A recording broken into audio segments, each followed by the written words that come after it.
Coucou tout le monde, j'espère que vous allez bien. On va voir une hypothèse occultiste qui nous explique comment on pourrait réparer ou régler son karma. Je rappelle que le karma, c'est la situation dans laquelle vous êtes actuellement. C'est-à-dire qu'auparavant, vous avez fait des choix par rapport à votre caractère, votre comportement, vos blessures, votre analyse et compagnie. Tous les bagages nécessaires pour naviguer dans ce monde. Vous avez fait des choix, vous avez pris des décisions. Et aujourd'hui, la situation dans laquelle vous vous trouvez est le karma. Donc, la résultante de ces choix. Bon. Votre karma, donc comme on vient de dire, la situation présente actuelle, c'est le résultat du choix ou de la décision que vous avez pris. D'accord? Et c'est un rapport au déroulement de la grossesse, de la construction, de la gestation. Pour savoir en général quel type de blessure, de situation vous devez régler, apprendre, demandez à votre mère comment s'est déroulée la grossesse vis-à-vis de vous. Comment elle se sentait, quel type de problème qu'elle a rencontré, de difficultés, est-ce qu'elle a eu de soutien, est-ce qu'elle était seule, quel type de blessures ont été soulevées lors de votre gestation. Ok?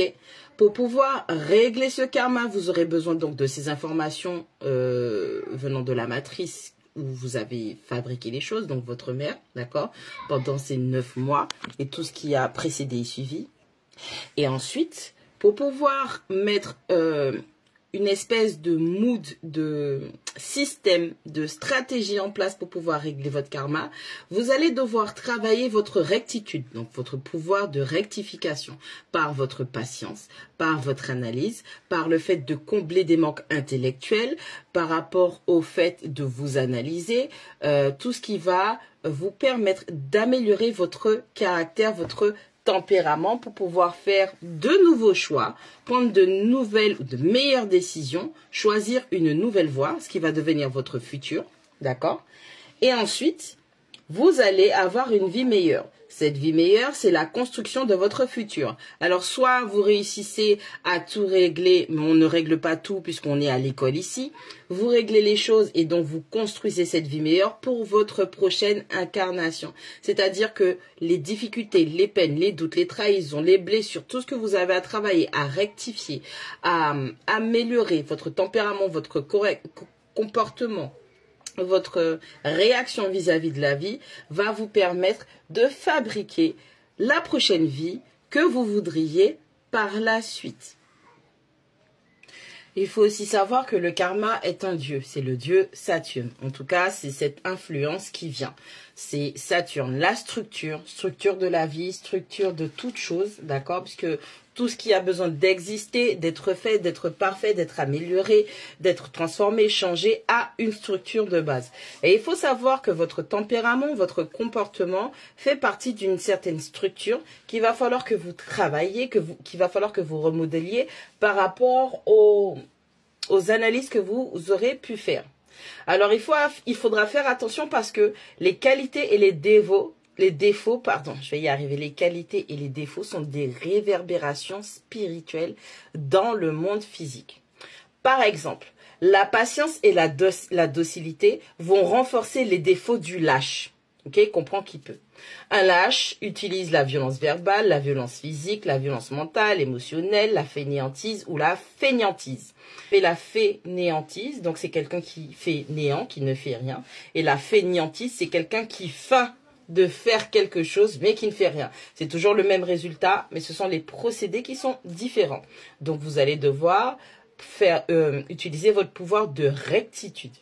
Par exemple, les personnes qui sont à fond dans le courage et l'énergie, il faut savoir que ça rend dangereux les tyrans, d'accord? Car il peut avoir un pouvoir sur les autres parce que justement, vous aurez donné votre pouvoir à cette personne d'être courageux, courageuse, d'avoir de l'énergie, d'être tout le temps motivé et vous êtes justement une proie facile puisque cette personne aura autorité, pouvoir sur vous. La rectitude qu'il faut avoir dans l'amour. Il y a l'amour qui est mal placé, il y a l'exagération dégénérationnelle. Hein, c'est-à-dire la bêtise, ça va rendre les personnes dans la bêtise et dans la complaisance sentimentale. Vous voyez, c'est tellement de choses qu'il faut étudier, qu'il faut analyser sur soi, qui vont vous permettre de régler, de transformer, de purifier votre karma pour que vous puissiez vous préparer une meilleure voie, une meilleure vie. Vous aurez peut-être un prémisse à la fin quand vous allez réussir à récolter les fruits du travail que vous avez commencé. Vous aurez déjà des prémices de cette douceur-là, mais ce sera surtout pour votre prochaine incarnation. Attention aussi parce qu'aucune qualité n'est une vertu. La qualité est un simple atout du tempérament. D'accord? Il faut savoir que la sagesse amène la vertu. Une qualité exagérée, c'est un défaut qui est poignant. L'excès d'énergie augmente les fainéants et le vampirisme, par exemple. L'impulsivité, c'est une déviance mentale et une incompréhension des problèmes d'analyse et de discernement. Un travailleur acharné, par exemple, va laisser plus de temps pour la distraction pour les autres et donc va prendre beaucoup plus de fardeau et ce sera toujours à outrance. Dès que vous voulez travailler, rectifier votre karma, vous devez prendre en compte vos qualités, vos défauts, ce sur quoi il faut travailler, comment s'est passée la gestation, comment s'est passé le formatage, la création, le tempérament de votre mère, le tempérament de votre père, le tempérament de votre environnement. Ce sont toutes ces choses qu'il faudra prendre en compte pour pouvoir analyser votre karma, analyser les décisions que vous avez prises par rapport au bagage que vous avez eu de base. Voilà. Le karma, c'est pas Dieu, c'est pas je sais pas qui va descendre et qui va venir taper votre ex parce que malheureusement, je suis désolée, cette personne vous a blessé, cette personne vous a fait souffrir, vous a fait du mal. Votre karma, c'est cette souffrance parce que vous avez choisi cette personne par rapport à votre bagage, votre tempérament, votre caractère. Ok? Le karma de cette personne, c'est à force de prendre toujours les mêmes décisions, à force de faire mal aux gens, à force d'être impulsif ou impulsif, de ne pas prendre les choses en considération ou de ne pas prendre tous les paramètres en compte. Le karma de cette personne, par exemple, ce serait d'être dans une boucle infinie. Et le jour où elle aura envie de sortir de là, elle va se rendre compte qu'elle sera face à une montagne parce qu'elle n'aura pas fait ce travail auparavant. Le karma d'un travailleur acharné, c'est le fait d'être toujours surbooké, de ne jamais avoir de temps, de ne jamais pouvoir profiter des petits plaisirs et des petits trucs simples de la vie parce que les autres seront trop occupés avec leurs distractions et qu'il va falloir que quelqu'un fasse le travail. Et donc, on aura des personnes au travail sur lesquelles on va beaucoup abuser.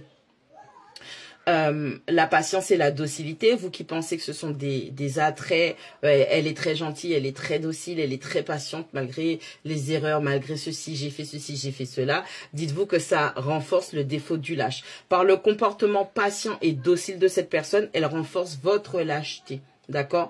Parce que elle se dit, ah, c'est pas grave. Bon, il fait ça, mais c'est parce qu'il a eu des problèmes, parce qu'il a eu des blessures, et donc du coup, je vais faire à sa place. Et donc du coup, ça vous rend lâche, parce que quelque part, cette personne vous accompagne dans votre sabotage et cette personne se sabote aussi de par le fait de prendre vos propres responsabilités.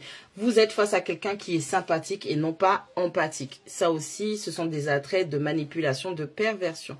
Enfin bref, vous avez plein d'exemples comme ça qui vous permettent de comprendre que le karma, c'est la situation actuelle que vous avez. Tous les jours, vous mangez votre karma. C'est pas genre une période de rétrograde en particulier qui vient, qui vous tombe dessus. Non, cette période en rétrograde, par exemple, là, actuellement, jusqu'en novembre, on a Saturne qui est en rétrograde.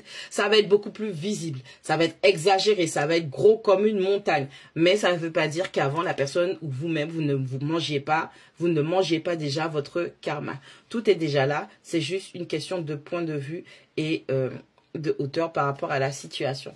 Utilisez votre pouvoir de rectitude et préparez votre vie.